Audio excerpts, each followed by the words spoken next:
Cela commence dans le silence. Personne ne remarque rien au début. Tu as 7 ans et tu fixes du regard un parent qui s'effondre devant toi. Peut-être que c'est l'alcool qui le détruit. Peut-être que c'est la colère qui le consume. Ou peut-être que c'est simplement ce vide glacial, cette absence d'un être trop brisé pour être vraiment présent.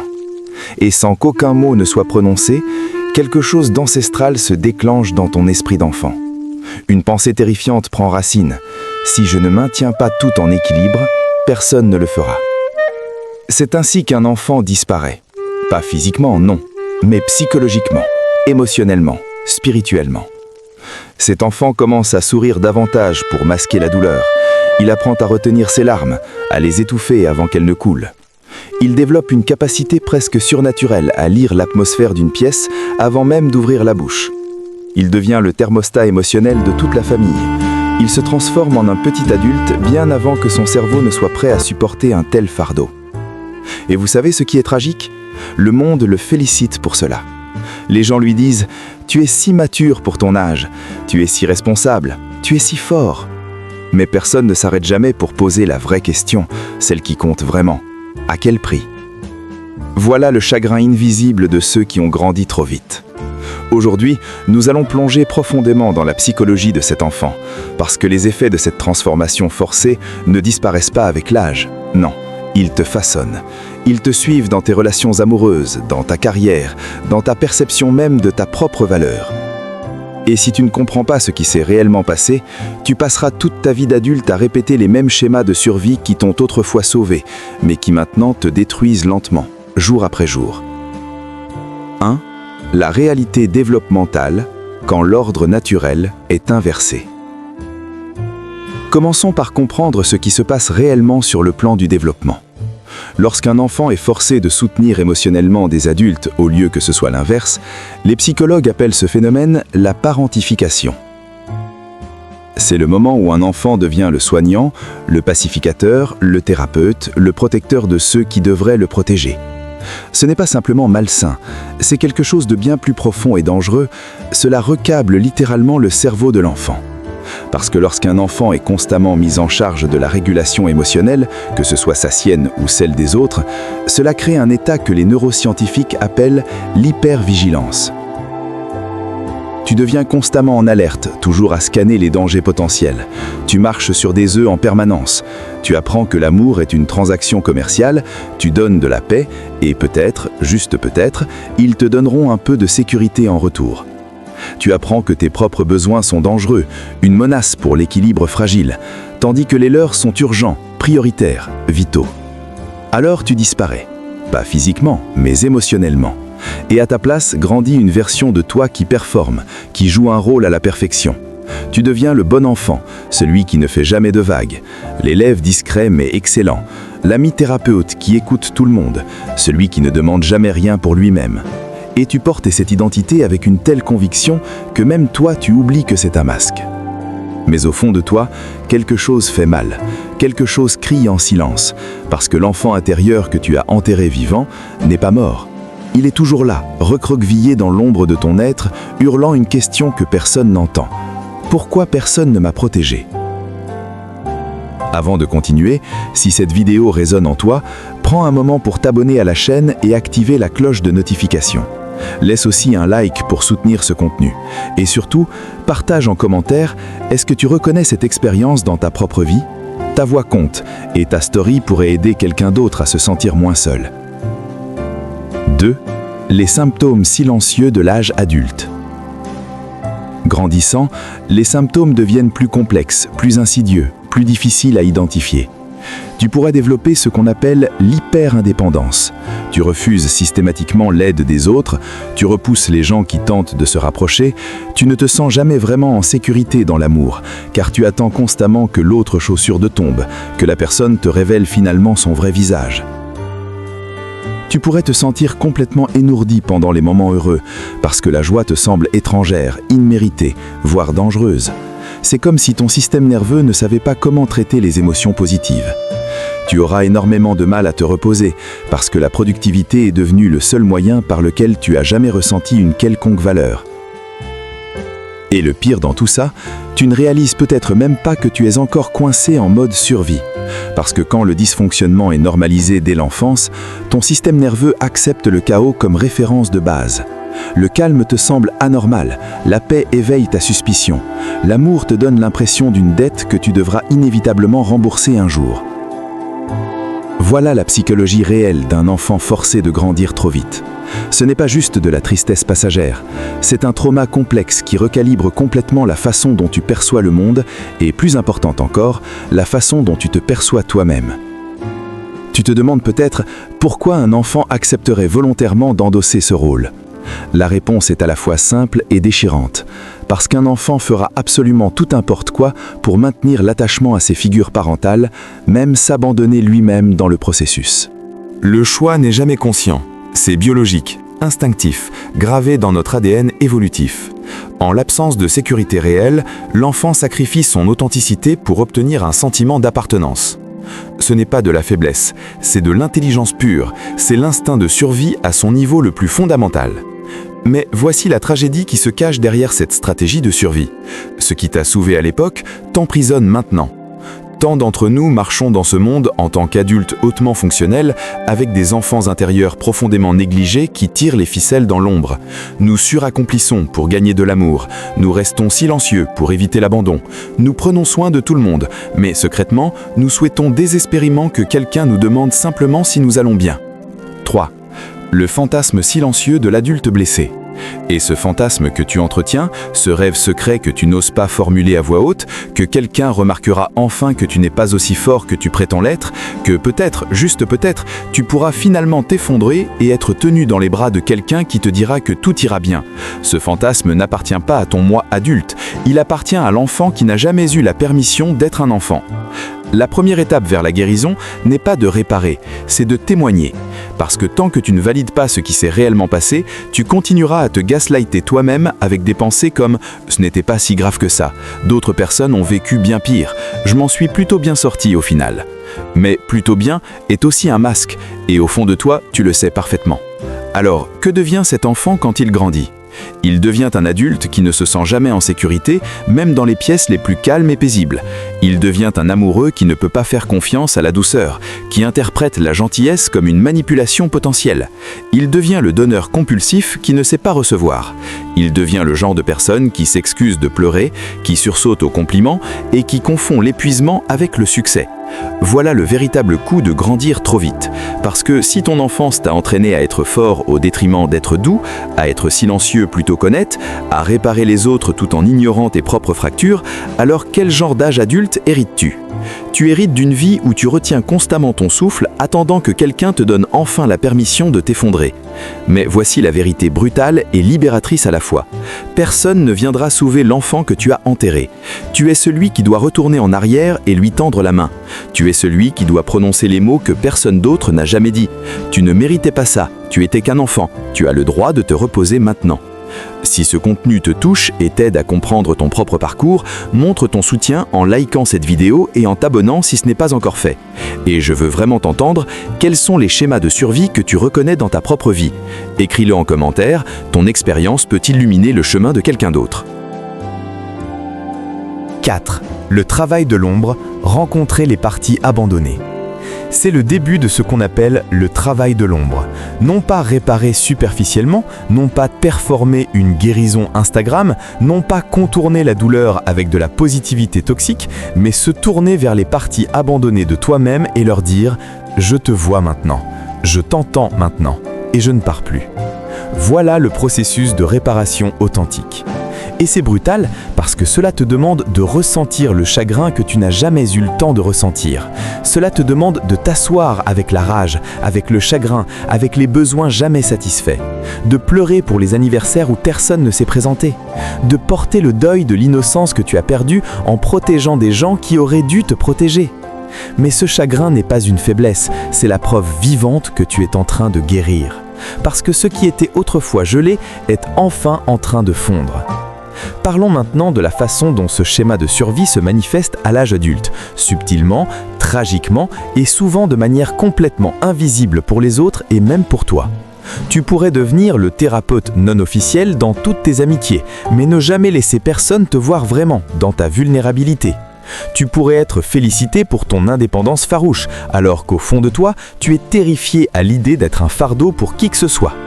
Tu pourrais te retrouver dans des relations où tu surfonctionnes constamment, toujours en train de réparer, de gérer, de surexpliquer et te demander pourquoi tu te sens si rempli de ressentiment. Tu pourrais avoir énormément de mal avec les limites personnelles, parce que dire non te donne encore l'impression d'une trahison envers l'autre. Ces comportements ne sont pas des traits de personnalité innés, ce sont des stratégies d'adaptation apprises, conditionnées et, la bonne nouvelle, désapprenables, mais seulement quand tu arrêtes d'idolâtrer ta force et que tu commences à honorer tes blessures. L'une des choses les plus puissantes que tu puisses faire est de poser cette question à ton enfant intérieur. De quoi avais-je besoin à l'époque que je n'ai jamais reçu ? Tu pourrais entendre des réponses comme « J'avais besoin que quelqu'un me dise que ce n'était pas ma faute. J'avais besoin que quelqu'un me demande comment j'allais vraiment. J'avais besoin de jouer, de me reposer, de rire sans avoir peur des conséquences. » Et lentement, très lentement, tu commences à te donner ces choses à toi-même. Non pas pour réparer ton passé, ce qui est impossible, mais pour arrêter de le revivre compulsivement dans ton présent. C'est ainsi que tu cesses de chercher des figures parentales dans tes partenaires romantiques. C'est ainsi que tu arrêtes de confondre l'anxiété avec l'intuition. C'est ainsi que tu cesses de fuir l'enfant que tu étais et le soi authentique que tu es en train de devenir. Carl Jung a un jour dit quelque chose de profondément vrai. Il n'y a pas de prise de conscience sans douleur. Les gens feront n'importe quoi, peu importe à quel point c'est absurde, pour éviter de faire face à leur propre âme. Mais le travail de l'ombre exige que nous y fassions face, à tout, aux négligés, aux honteux, aux terrifiés, aux furieux. Parce que la guérison ne consiste pas à devenir quelqu'un de nouveau, elle consiste à se rappeler de qui tu étais avant que le monde ne te dise qui tu devais être. Donc, si tu es quelqu'un qui a grandi trop vite, sache ceci. Ta maturité précoce n'a jamais été le problème. Le problème, c'est que tu n'avais aucun choix. Mais maintenant, tu en as un. Tu peux choisir la douceur, tu peux choisir de te reposer sans culpabilité, tu peux choisir d'arrêter de gérer les émotions de tout le monde et de commencer à honorer tes propres. Et non, cela ne se produira pas du jour au lendemain. Il y aura des jours où tu te sentiras comme un enfant à nouveau, vulnérable et désorienté. Bien, c'est exactement le but. Laisse cet enfant rentrer à la maison, laisse-le pleurer, laisse-le jouer, laisse-le enfin être vu, vraiment vu. Parce que tu n'es pas brisé, tu es en train de devenir entier. Et peut-être que pour la première fois de ta vie, tu grandis enfin de la bonne façon. Non pas sous la pression, non pas dans la peur, mais dans la vérité. 5. La reconnaissance des schémas adultes. Approfondissons maintenant comment ces schémas se manifestent concrètement dans ta vie adulte, parce que la conscience est le premier pas vers la libération. Dans tes relations amoureuses, tu pourrais avoir développé ce que j'appelle le syndrome du caméléon émotionnel. Tu t'adaptes constamment aux besoins de ton partenaire, anticipant ses désirs avant même qu'il ne les exprime. Tu deviens un expert dans l'art de lire les micro-expressions, les changements subtils de ton, les silences chargés de sens. Mais quand quelqu'un te demande ce que toi tu veux, ce que toi tu ressens, c'est comme si on te demandait de parler une langue étrangère. Au travail, tu es probablement celui ou celle sur qui tout le monde compte. Le manager te confie les projets les plus difficiles parce qu'il sait que tu peux gérer.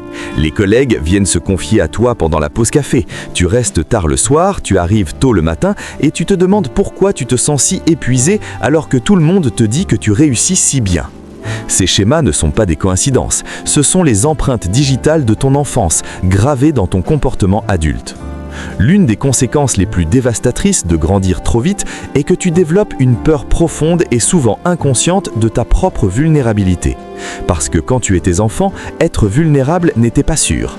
Montrer ses besoins signifiait risquer de surcharger un parent déjà à bout. Pleurer pouvait te réclamer de la colère ou du rejet. Demander de l'attention était perçu comme de l'égoïsme. Alors tu as appris à enterrer tout ça. Tu as appris à être fort même quand tu te sentais fragile. Tu as appris à sourire même quand tu voulais hurler. Et maintenant, des décennies plus tard, cette armure que tu as construite pour te protéger est devenue une prison. La vulnérabilité te terrifie parce qu'elle te ramène à ce moment où être ouvert signifiait être en danger. Alors, tu maintiens tout le monde à distance, tu contrôles chaque situation, tu anticipes chaque problème potentiel. Tu deviens l'architecte de ta propre solitude tout en te demandant pourquoi tu te sens si seul. Abonne-toi pour continuer ce voyage de compréhension de soi et surtout partage en commentaire quelle est la peur secrète qui te retient. Parfois, la nommer est le premier pas vers la libération. Voici quelque chose de crucial que beaucoup de gens ignorent. Le trauma de grandir trop vite ne vit pas seulement dans ton esprit, il vit dans ton corps. Ton système nerveux porte la mémoire de cette hypervigilance constante. Tu pourrais avoir des tensions chroniques dans les épaules, comme si tu portais littéralement le poids du monde. Tu pourrais avoir des problèmes digestifs, parce que ton corps est en état d'alerte permanent.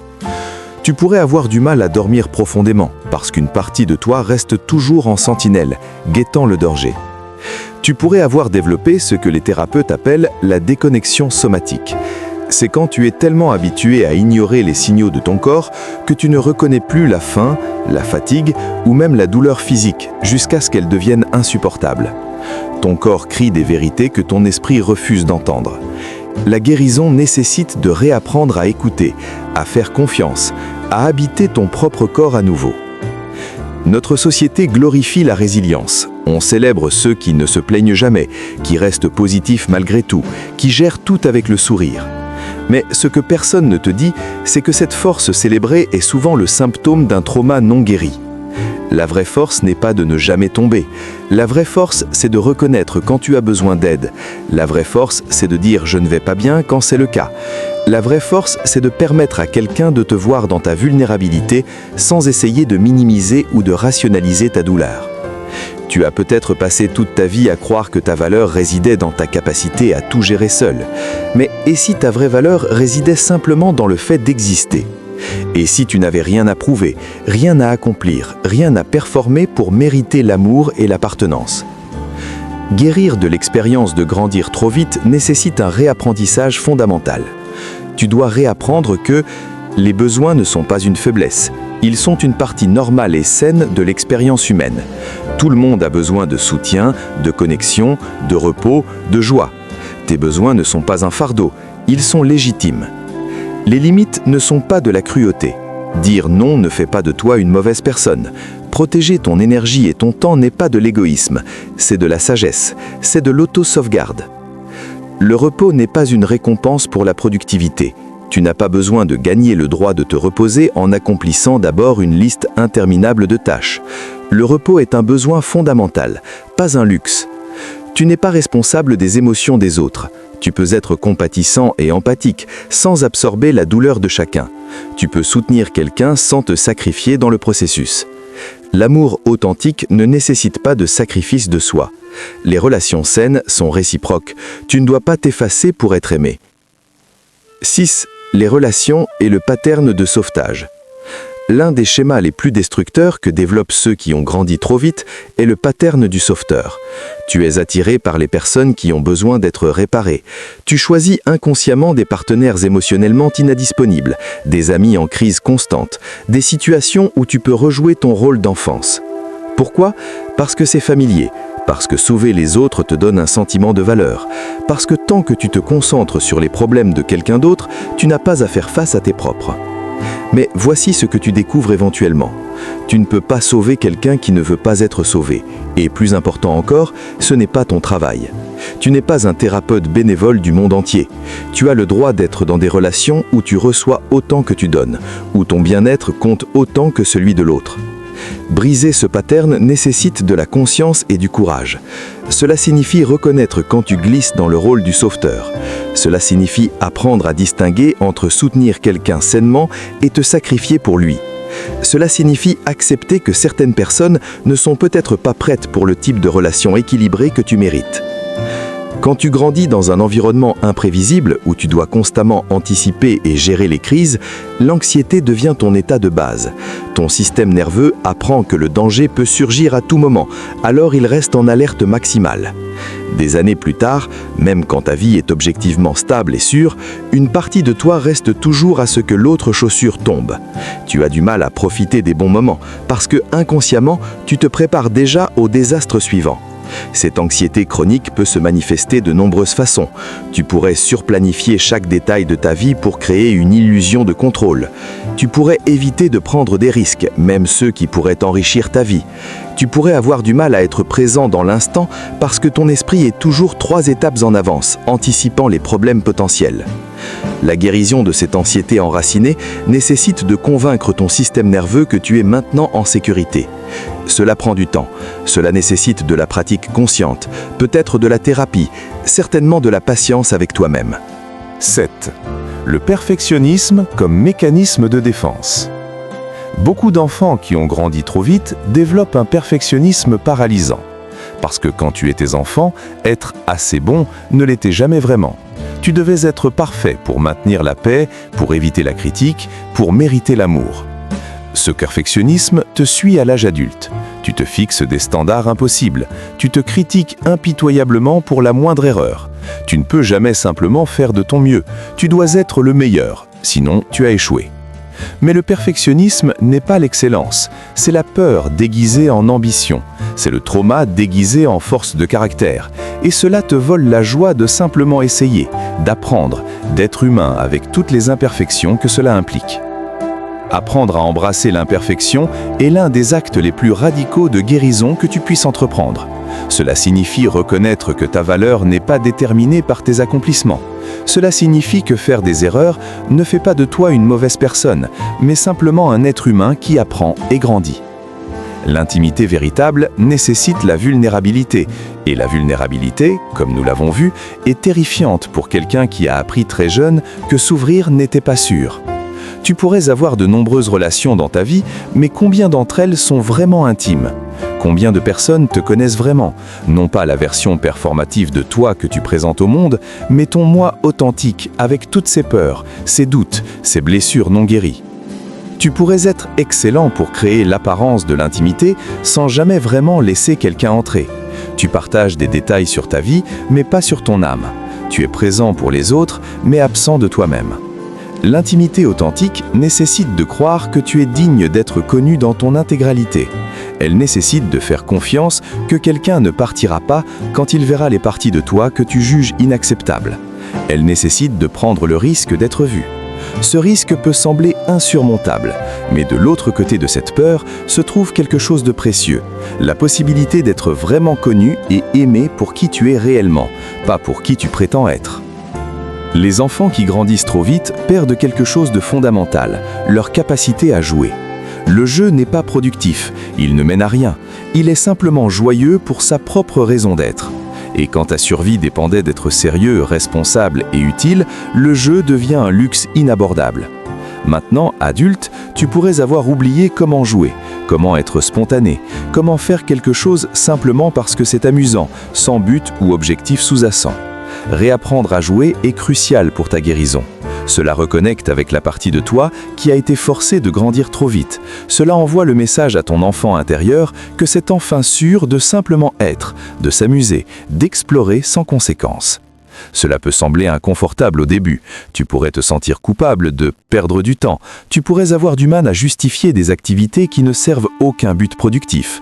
Mais c'est précisément le point. Ta vie ne doit pas être une série infinie de tâches et d'accomplissements.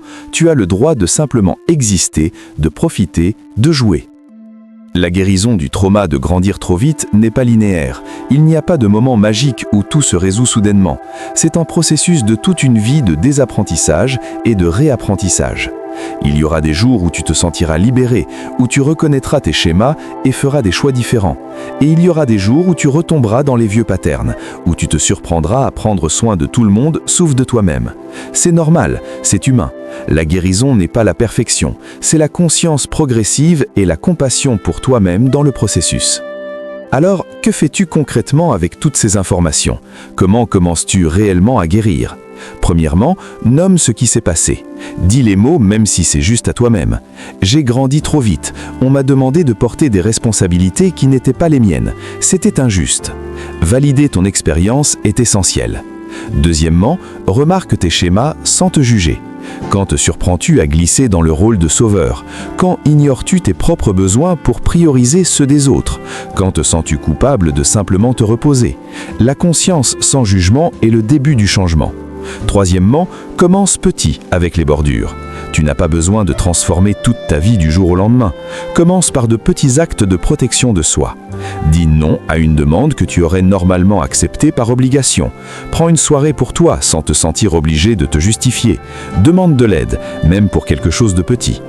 Quatrièmement, trouve un espace sûr pour exprimer tes émotions. Cela pourrait être avec un thérapeute, dans un journal, avec un ami de fiance, ou même à travers l'art ou la musique. Les émotions que tu as réprimées pendant des années ont besoin d'être libérées. Cinquièmement, pratique la régulation du système nerveux. Apprends des techniques pour calmer ton corps quand il entre en mode alerte. La respiration profonde, le mouvement conscient, la méditation, le temps dans la nature.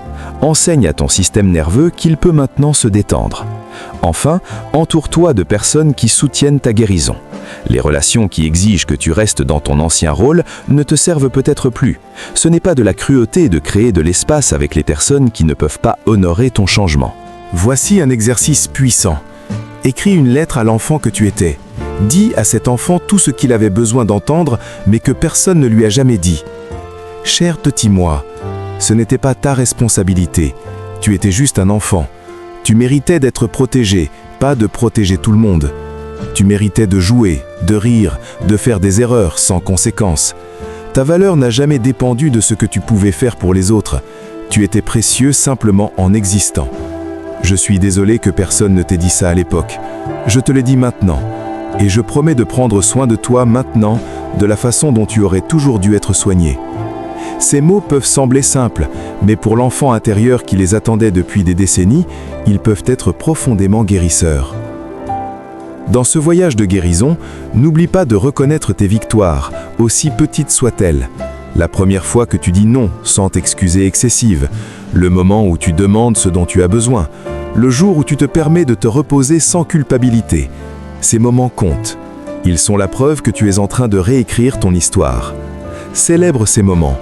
Ton enfant intérieur a besoin de savoir qu'il fait un bon travail, que ses efforts sont remarqués, que son courage compte. À un certain point dans ton voyage, tu devras pratiquer quelque chose de difficile, l'acceptation radicale.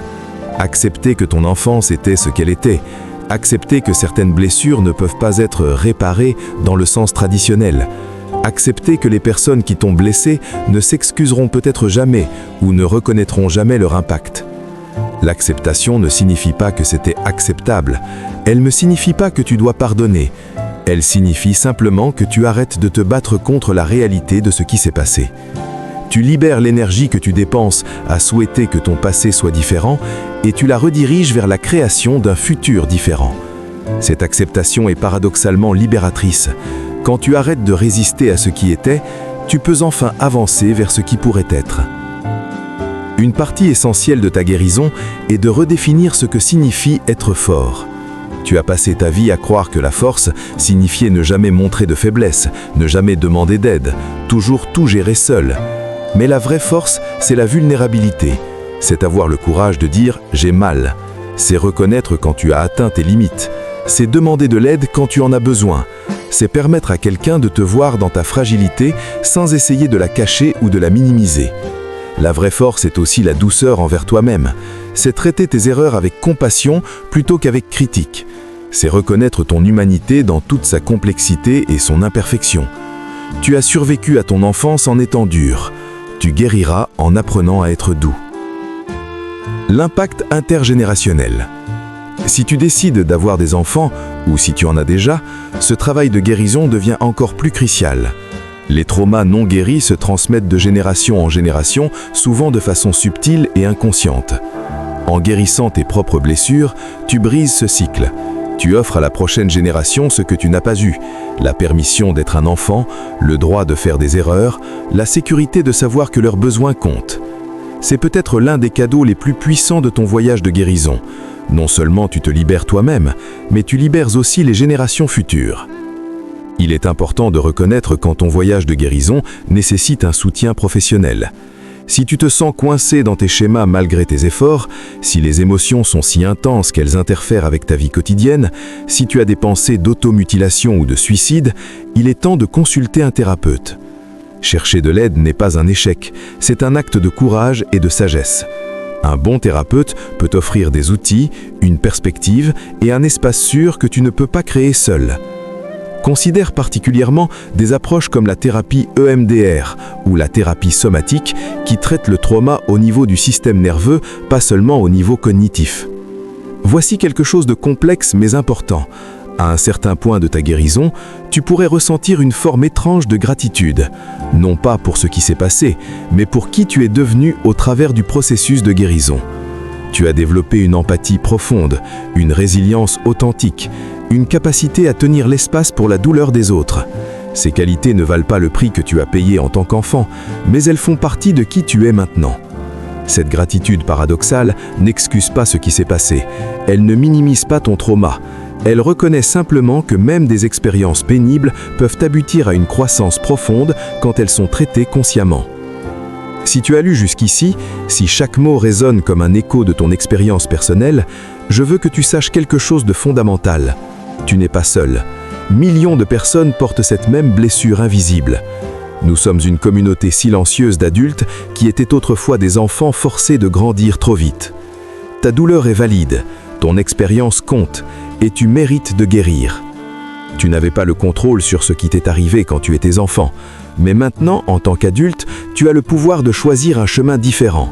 Tu peux choisir la guérison, tu peux choisir l'authenticité, tu peux choisir de briser les cycles plutôt que de les perpétuer. Le voyage sera difficile, il y aura des moments où tu voudras abandonner, où tu douteras que le changement soit possible. Mais de l'autre côté de cette difficulté se trouve quelque chose de précieux. La possibilité de vivre authentiquement, de te sentir pleinement, de te connecter profondément. Tu n'as jamais eu vraiment d'enfance dans le sens traditionnel, mais tu as encore une vie entière devant toi. Et cette fois, c'est toi qui tiens la plume.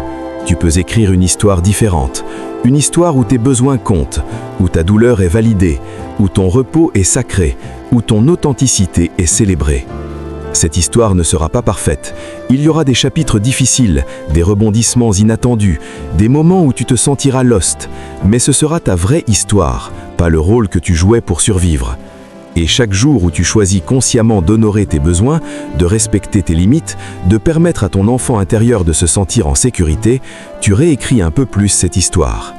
La guérison n'est pas une destination, c'est un voyage vers toi-même, vers l'enfant que tu étais et l'adulte que tu deviens. Un voyage de retour à la maison vers ton propre cœur. Tu n'as jamais grandi de la bonne façon la première fois. Tu as été forcé, pressé, poussé dans des rôles que tu n'étais pas prêt. Mais maintenant, tu peux grandir à nouveau. Pas sous la pression ou dans la peur, mais dans la vérité, dans la douceur, dans l'amour de soi. C'est ton invitation à revenir, à guérir, à devenir entier. Et tu n'as pas à le faire seul, parce que maintenant, tu as ce que tu n'avais pas avant, toi-même, conscient, compatissant et engagé à prendre soin de l'enfant qui vit encore en toi. Bienvenue à la maison, petit. Tu es en sécurité maintenant. Et cette fois, tu peux enfin être un enfant, même si c'est en tant qu'adulte qui apprend à prendre soin de son moi le plus jeune. Le voyage est long, mais tu n'es plus seul. Tu es là pour toi maintenant, et c'est tout ce dont tu as toujours eu besoin. Pour continuer ce voyage de découverte et de guérison, je t'invite à regarder les vidéos qui s'affichent maintenant à l'écran. Elles approfondissent différents aspects de la psychologie, du trauma et de la guérison. Ton parcours ne s'arrête pas ici, c'est juste le début.